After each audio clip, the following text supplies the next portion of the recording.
Araham Samma Sambuddho Bhagawa Buddhang Bhagawantang Abhiwademi Swakato Bhagawata Dhammo Dhammang Namasami Supatipanno Bhagavato Sawaka Sanggo Sanggam Namami.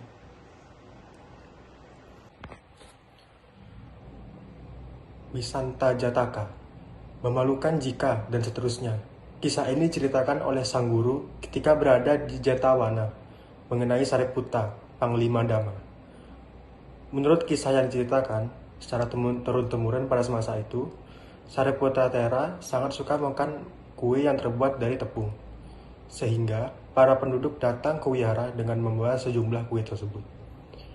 Setelah semua biku makan bagian mereka, masih banyak kue yang tersisa dan para pemberi dharma berkata, "Bante, ambillah sebagian untuk mereka juga yang sedang pergi ke dusun." Saat itu, seorang anak muda yang merupakan murid pendamping Sariputta Thera yang bernama Sadi Wiraharika sedang pergi ke dusun. Mereka menyisihkan satu bagian untuknya. Tetapi, karena ia belum juga kembali, sementara hari hampir siang, maka bagiannya diberikan kepada Sariputta Thera.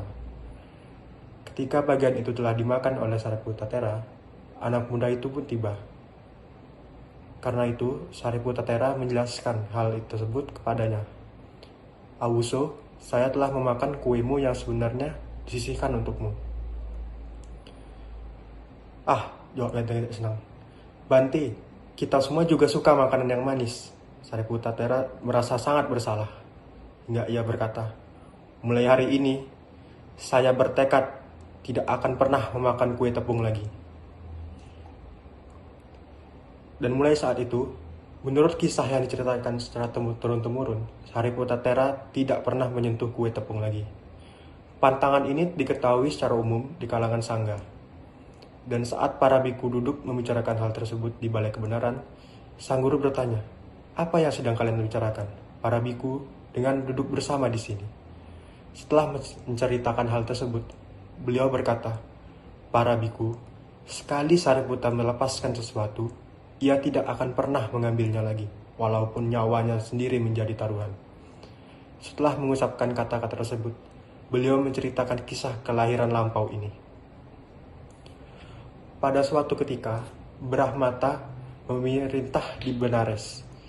Bodhisatta terlahir dalam sebuah keluarga tabib yang ahli mengobati gigitan ular. Setelah dewasa, ia mempraktikkan keahlian tersebut sebagai mata pencahariannya. Ketika itu ada seorang pria dusun yang digigit oleh seekor ular. Dan tanpa menunda lagi, kerabatnya segera menjemput tabib tersebut. Bodhisatta berkata, "Haruskah saya mengeluarkan bisa ular dengan penangkar racun seperti biasanya? Ataukah menyuruh agar ular itu ditangkap untuk menyedot keluar racunnya?" Pria dusun itu berkata, "Tangkap ular itu dan buat ia menyedot keluar racunnya." Setelah ular itu ditangkap, ia menanyai hewan itu, "Apakah engkau yang mematuk pria ini?" "Ya, benar," jawab ular itu.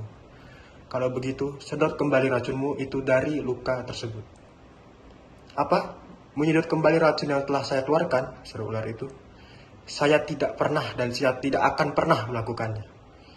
Tabib itu kemudian membuat api dengan menggunakan kayu dan berkata kepada ular itu, "Engkau sedot keluar racun itu atau engkau masuk ke dalam api." Kemudian ular ini berkata, "Walaupun api itu membinasakanku, saya tidak akan pernah menyedot kembali racun yang telah saya keluarkan," jawab ular itu. Setelah berkata demikian, ular itu bergerak ke arah api. Tetapi tabib itu menghalanginya, lalu mengeluarkan racun itu dengan ramuan. Dan dengan ketenangan dan kehati-hatian, sehingga pria itu sembuh kembali. Kemudian ia menyampaikan sila kepada ular itu, dan membebaskannya dengan berkata, "Mulai sekarang jangan melukai siapapun lagi." Sang guru melanjutkan perkataannya, "Para biku, jika Sariputta telah melepaskan diri dari sesuatu, ia tidak akan pernah mengambilnya lagi, walaupun nyawanya yang menjadi taruhan." Setelah uraian tersebut berakhir, beliau mempertautkan dan menjelaskan tentang kelahiran tersebut. Sariputa adalah ular tersebut pada kehidupan lampau dan saya adalah tabib tersebut.